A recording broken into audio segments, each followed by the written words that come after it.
Right, so hello and welcome back to Books and Things and welcome to another video. And today I thought I would go over my year of 2019, how I did in my reading goals, how much I read, and then talk you through my reading goals for 2020.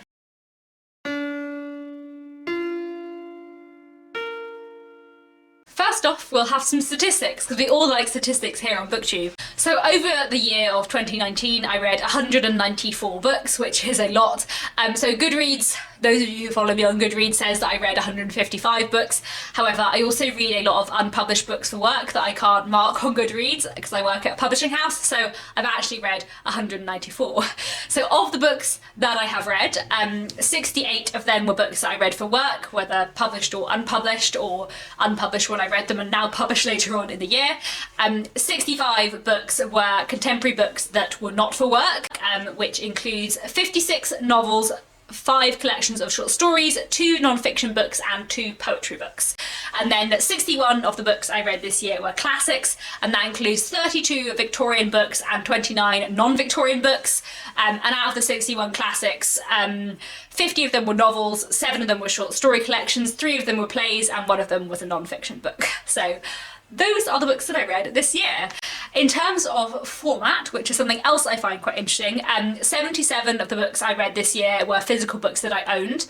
23 of them were library books or books that I borrowed. 36 of them were audiobooks and 8 of them were ebooks. And 68 of them were books that I read for work. But if you're doing your maths and realising those don't add up, that's because some of the audiobooks I listened to were for work. I find it interesting to note that I only read 8 ebooks, which is not very many. I think that's mostly because most of the things I read for work I read on Kindle, so obviously they're ebooks, but I'm not counting them in this format. But I think because I read a lot for work on Kindle, both like submissions and unpublished books that are soon to be published that I'm working on, I therefore try and avoid reading on Kindle the rest of the time, which means I haven't read very much this year on Kindle at all, and I think the majority of those 8 books were in Victober as well. 36 books on audiobook is quite a lot as well, which makes me happy. So that means I read like 3 audiobooks every month more or less, which is really good. I love audiobooks, I really enjoy listening to them, so it's nice that I have listened to a lot this year. And then 77 of the books that I read were physical books that I owned, which means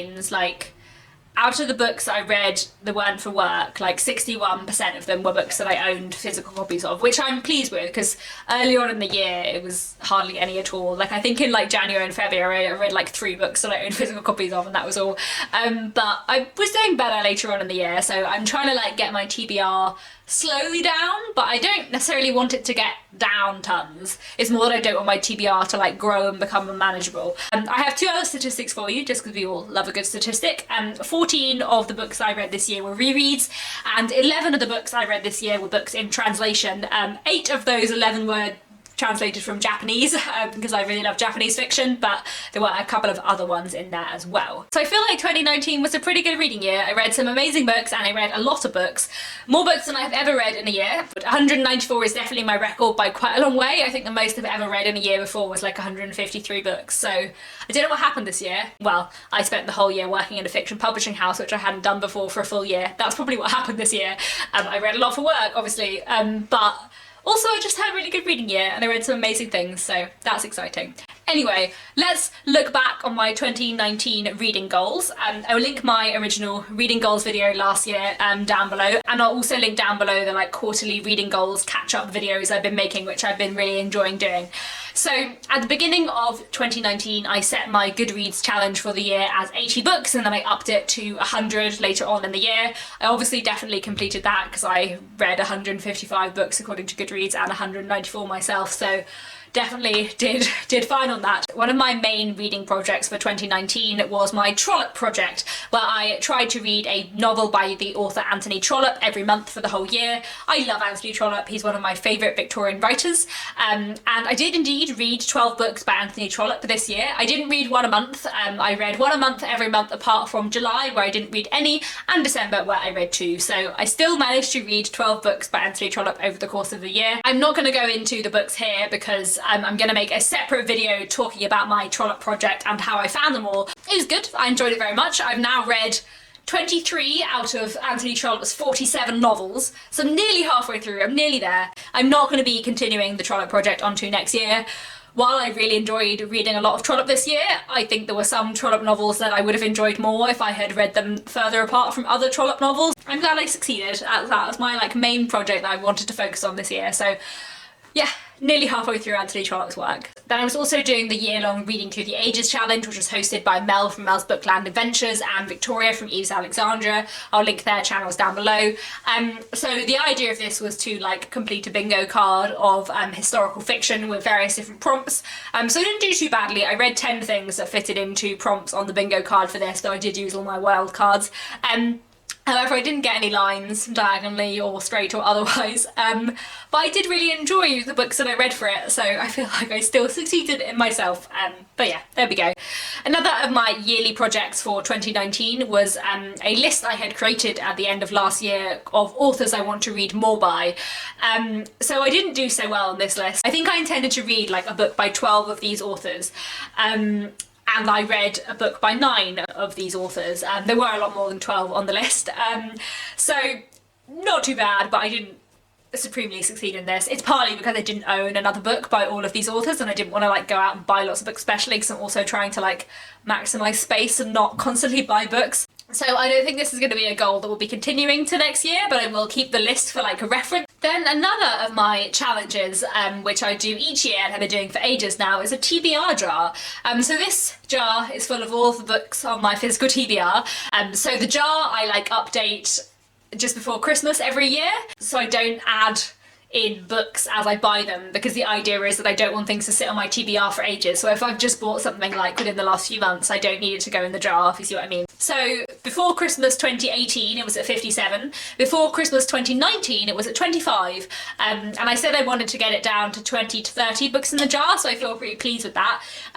Having now added all of the titles of books that I received or bought throughout 2019, it now has 55 books in. My TBR is still down slightly, so I'm happy with that. I think that's pretty good. I also said I wanted to make sure that in 2019 I had a good balance of contemporary and classics books, which I did. I feel like having roughly a third or just over under a third workbooks, classics and contemporary books that aren't for work is how I want my balance to be, and I'm going to try and continue that in 2020 maybe. There were also a couple of challenges that I definitely completely failed at. One was to read more poetry books and one was to read more short story collections. I did neither of these things. I read literally a couple of poetry collections and a handful of short story collections. Not great, but I've just had other focuses this year. Then I also had a goal in 2019 to read The Hunchback of Notre Dame, and I did not do that. But we'll see, maybe I'll read it in 2020. And I don't know why, because I read Les Miserables like more than 10 years ago, like 13 years ago, I think. And I loved it, and I was like, I must read more by Victor Hugo, and I haven't done that yet. And it's been 12 years, guys, so I need to do that. And also over the whole course of 2019, I have been filling out a little like monthly prompt checklist, which I will show you here, which I've really enjoyed doing. As you can see, I gave myself like 10 monthly prompts, which I didn't decide to do this when I did my goals video originally in 2019, but I decided to do this a few weeks into the year, and I found it really productive and helpful to have like what would be my ideal reading month, and then try and tick off as many things as possible each month. Obviously there are some months which I ticked off many more of my prompts than others, but the idea wasn't to be like a hard and fast rule. So I really enjoyed doing that, and I feel like it's been quite a success. It's fairly filled in, so I'm happy with that. I'm going to be continuing with a similar thing in 2020, but with some changes, so here we are. So that leads me on fairly nicely to my 2020 goal. So in 2020, I will be setting my Goodreads challenge at 100 books, with a plan for myself to read 150 books overall, so I mean including books for work that I can't track on Goodreads. I don't think I'll read quite as many books in 2020 as I read in 2019, because that just seems unlikely. Another of my challenges, which I would quite like to focus on this year, is reading my own damn books, as the phrase goes, using this TBR jar. So as I said, before Christmas 2018, I had 57 books in this this jar. Now I have 55. I got down to 25 and then filled it up again with all of the new books I've acquired this year before Christmas, not counting any books that I got for Christmas because I've only just received them. They can be read whenever. So now it's at 55, which is good. However, I would like to try and get the jar down a bit more than I did last year. My ideal, I think, would be to get this jar down to 20 titles, bearing in mind I got it down to 25 this year, but also get my physical TBR overall down, including books I'm acquiring, so that when I fill up this jar in Christmas 2020, just before going into 2021, it will be at like 40 books. That would be good. I feel like 40 is a nice TBR number where there's enough for me to pick from, but I believe that I will get through them all quite soon. So I do think that is realistic, partly because I have less backlist stuff to read for work now that I've been there a bit longer and I've read more of the backlist, and also because the other challenges I'm setting myself this year are more easy to do with the books I own. Another thing I would like to do this year, which is a focus that I'm gonna actually try and do, and we'll see if I do it, is to read the 6 books that have been on my TBR for the longest. So I don't know for certain when I acquired all of the books that I have, but 6 books that have certainly been on my TBR for a long time, and which I think have been on my TBR probably the longest, or more or less the longest, are these ones. The Hunchback of Notre Dame is obviously there. As I said, I think I've owned this for like 11 or 12 years. It's not even that long. Like, it's so much less long than Les Miserables. So this year, I'm gonna try and make it the year. Another book that has been on my TBR for a very long time is The Count of Monte Cristo. I've also had this since I was a teenager. I'm not going to actually read this specific edition because this is actually abridged, which I don't think I realised when I got it, although I think I got it as a present. I don't think I bought it. And I do actually think I'll read this year because I now own the audiobook. It is like 50 hours long, but actually I think I find really long books slightly easier to digest on audio. Basically, at any typical point in my life, I have on the go one audiobook, one book for work, and one book not for work. And if my book that's not for work is incredibly long, and I don't get to read any of the other books that I'm excited about, I find that quite hard sometimes. Whereas if the really, really long book is my audiobook, then I can read lots of other books at the same time, and that doesn't bother me as much. Another book that has been in my TBR for a very long time is And the Mountains Echo by Khaled Hosseini. When I was leaving university 5.5 years ago, I bought this book as one of the first books I bought, being like, oh, I don't study English literature anymore at university, so now I can read whatever I want. And I didn't read it. And it's been 5.5 years. I do now have this on audiobook because Audible had a Boxing Day sale where this was for £3. Hopefully that means I will get to it a bit sooner because I have less of a like giant TBR awaiting me on audiobook than I do on physical book. So hopefully I will get to this year. We shall see. I also have The Vore by B. Catling. This was lent to me by a friend about 5 years ago, possibly 4 years ago, in a book swap. She still has the book I gave her, so it's fine. In general, people, you should not lend me books. It is a bad idea. I haven't read this though, even though I have been meaning to for a very long time. And I think it's probably because someone lent it to me being like, oh, you'll really like this, rather than me going out and finding it for myself. But I should read it because it's been on my shelves for a very, very, very long time. Another book I've been meaning to read for sort of 5 years is this. This is Wolf Brother by Michelle Paver. So this is one of my fiance Nick's favourite books from his childhood, and I borrowed it from him along with a lot of other of his favourite books from his childhood, like 5 years ago, intending to read them all. I've read most of them, but this one I did not read. I'm going to be reading this year, I hope. And finally, I also have Number 11 by Jonathan Coe. This book came out in 2015. This is a proof copy, so it's been on my shelf since 2015. And I actually got this proof copy when I worked at Foyles, which was a long time ago now, because they had a spare and I picked it up and took it home because I love Jonathan Coe. I've read 3 of his books and I loved them all, but I've just never read anything else by him since, and I have no idea why. But aside from those bigger goals, another thing I definitely want to do this year in 2020 is carry on with my monthly reading prompts. So in 2019 I had this spreadsheet here and I ticked things off every month as I completed one of the reading prompts. I really enjoyed this. I thought it was really good fun, a nice way to like track reading goals very easily. So I thought I would do the same for 2020.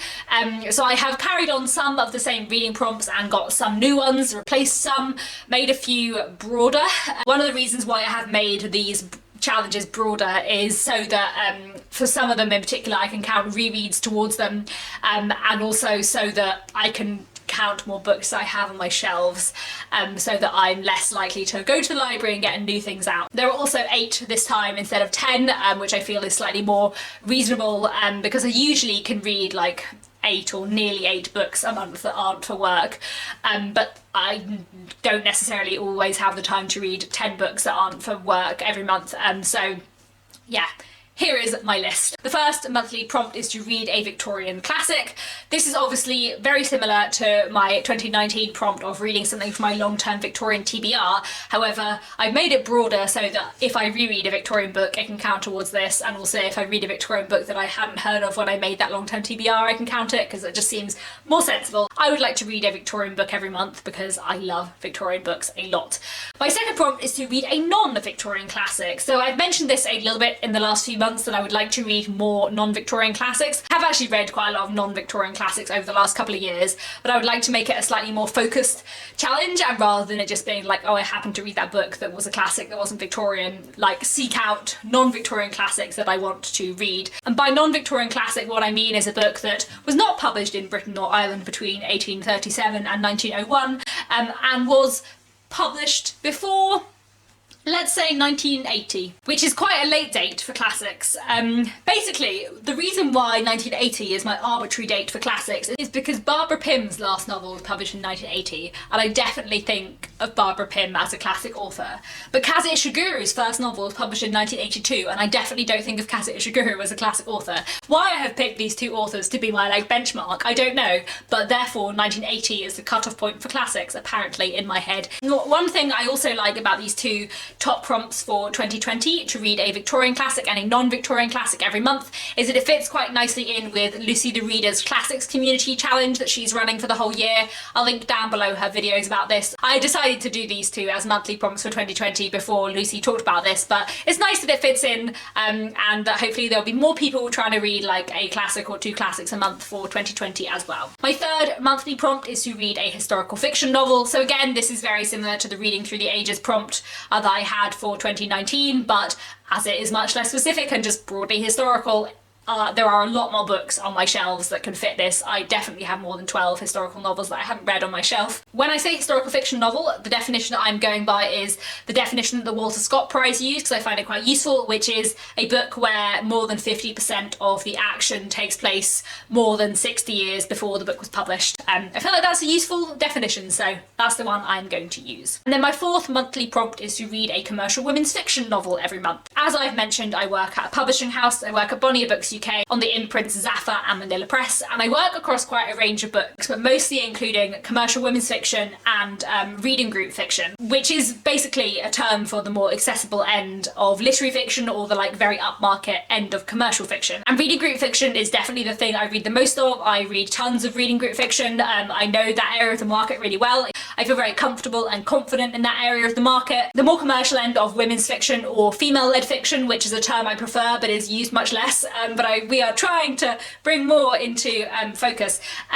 The more commercial end of women's fiction or female-led fiction is one I'm not quite so familiar with, and I would like to build up my knowledge of more. So I have quite a few authors in mind that I would like to try out for this challenge. This is one where I don't own that many books, though I do own a few, so I will definitely be going to the library or looking at Overdrive. But I think this could be a really fun prompt for me every month, and also quite useful for my working life as well. Next, I have my TBR Draw prompt.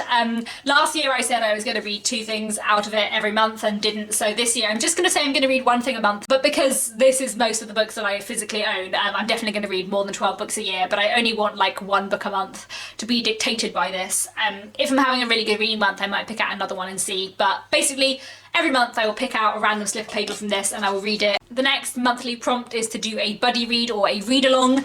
In general, I would say I do a buddy read or participate in a read along or host a read along more often, perhaps nearly every month. I did 10 out of 12 months in 2019, so I'm going to continue that on into 2020 because I really enjoy doing buddy reads, and I think it's a really nice way to make friends on BookTube and keep friends and keep part of the community. So I already have quite a few buddy reads planned, many of them with Marissa from Blatantly Bookish. We have enough buddy reads planned to last us the majority of the year. Hopefully I will manage to do a buddy read most months this year, because that would be fun. I enjoy it.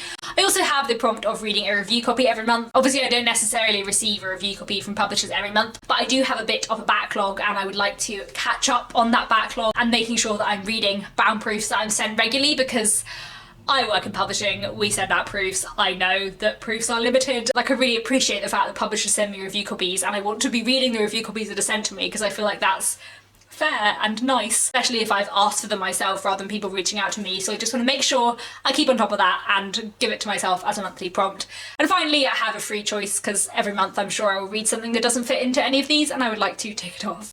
So as with last year, I am going to be quite vague with these. I am not going to force myself or worry myself into ticking off every prompt every month. This is just like my guidelines for what a nice reading month would look like, and if I tick everything off one month, that's great. I also am definitely allowing myself to read things that count for multiple prompts. For example, if I picked out one of the non-Victorian classics that I owned from my TBR Draw and buddy read it with someone, then that would count for 3 of the monthly prompts. Like I said, this is free and easy. Also, of course, any month where I'm doing a readathon, many of these prompts will go out the windows. Hopefully Jane Austen July will happen again in July, and Victober, of course, in October. Jane Austen July is a month-long readathon hosted by me and Marissa from Blatantly Bookish, all about Jane Austen and Jane Austen related books. And Victober is a month-long readathon hosted in October by me and from Beyond the Pages, Lucy the Reader and Kate Howe, where we encourage people to read a lot of Victorian literature. I also think in the first half of this year I'm going to do another like month-long TBR clear out challenge. So I did this in August last year, where I went through all of the books on my shelves that I just wasn't that excited to get to. Not that I didn't want to read, not that I never wanted to read, just books that weren't top of my list, and tried to read as many as possible in a month, which I think worked really well. And some of them I didn't enjoy very much, but some of them I really did. And one of the reasons why I did that was because I was running out of bookshelf space and I wanted to give books to a charity shop. But I don't like to give away books that I haven't read, because how do I know they're not going to be the best book I've ever read? So I think I'm going to do this challenge again this year. I think I might do it in April, because I know I'm going away on holiday in April, on a holiday where I will have lots of time to read. So I'm thinking of doing that, and I was wondering if anyone else would be interested in that, and whether I should make that a very low-key readathon. It wouldn't be like a Victober or Jane Austen July kind of readathon at all, and there wouldn't be challenges apart from pick out the books on your shelf that you're not very excited about and read them, which seems like a weird premise for a readathon. But I was just wondering, because people seemed to find it quite an interesting thing last year when I did it in August. So I was wondering if people would like me to make it a more formal but still very casual readathon of sorts. In which case I might, and invite other people to do the same in April, maybe April. So yeah, let me know what you think. I'll have a think about it too. But yeah, I'll definitely try and do that at some point in the year, because I have many books on my shelves that I haven't looked at for ages that I would probably actually really enjoy when I get to them. So there we go. So those are all of my reading goals for 2020, but I do have a couple like book related but not actually reading goals that I wanted to mention just before I go. So the first one is a writing related goal. So for those of you who don't know, as well as booktube and reading a lot and working in publishing, I also write novels myself. So I have a literary agent, but I don't have a book deal. I've had a couple of books out on submission and rejected before, and I'm kind of working on a new novel at the moment, which I'm really enjoying, and I want to finish that this year, and possibly do a first edit on it this year, but we will see.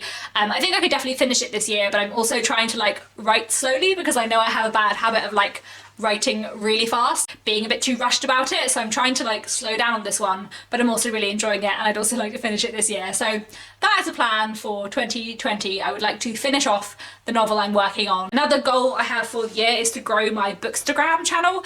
So I love BookTube, and BookTube will always be like my main bookish social media thing, because I love it and I love the community so much, and the community is so good, and like I've been doing it for ages and I love it, and I love filming and talking to a camera and about books in an excited way. This is always going to be my focus, but I have been really enjoying doing Bookstagram, so I will link my Instagram/Bookstagram channel down below. It's at KTJ Lumsden. I'm also on Twitter at KTJ Lumsden as well.